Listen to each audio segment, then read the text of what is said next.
അങ്ങനെ നമ്മൾ കറക്റ്റ് ടൈമിൽ തന്നെ പുതിയൻ്റെ അടുത്തേക്ക് പോയിട്ടുണ്ടായിരുന്നു കേട്ടോ. കാരണം എനിക്ക് കൺഫ്യൂസാണ്. അധികം നമ്മൾ മാരേജ് കൂടുതൽ പെണ്ട തന്നെയാണ് കേട്ടോ.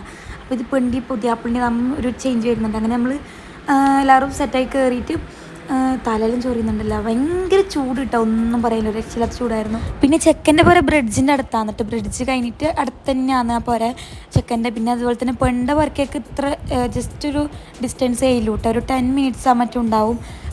അത്ര അടുത്ത് തന്നെയാണ് കേട്ടോ വരുന്നത്. പിന്നെ ബസ്സൊക്കെ ഉണ്ടായിരുന്നു കേട്ടോ. ബസ്സിന് നമ്മൾക്ക് കാറുണ്ടായതുകൊണ്ട് നമ്മൾ കാറിൽ തന്നെ കയറി. 3 ആളെ ഉണ്ടായിരുന്നു കേട്ടോ ബാക്കിൽ. പിന്നെ മുമ്പിൽ ജിജു പിന്നെ അർഷാന വരുന്നത് എൻ്റെ അടുത്ത് വരുന്നത്. പിന്നെ പുതിയാപ്പിളാറടന്ന് വന്നതാണ് കേട്ടോ. ജിജു കൂട്ടിക്കൊണ്ടുവന്നതാണ്, വിളിച്ചതാണ് കേട്ടോ വരാൻ വേണ്ടിയിട്ട്. ഓറ് വന്നിട്ടുണ്ടായിരുന്നില്ല. അങ്ങനെ നമ്മൾ ബസ്സിൻ്റെ ബാക്കിൽ തന്നെ നിർത്തിയിട്ടിട്ടുണ്ട്. പിന്നെ ചെറിയ മഴയൊക്കെ പെയ്തിട്ടുണ്ടായിരുന്നു കേട്ടോ ആ സമയത്ത്. അങ്ങനെ വേഗമൊക്കെ ഇനി നമ്മൾ 3 ആളുണ്ടായിരുന്നു കേട്ടോ. പിന്നെ നമ്മൾ നേരെ പുറക്ക് പോയ വിശേഷമാണ് കാണിക്കുന്ന ലൈക്ക്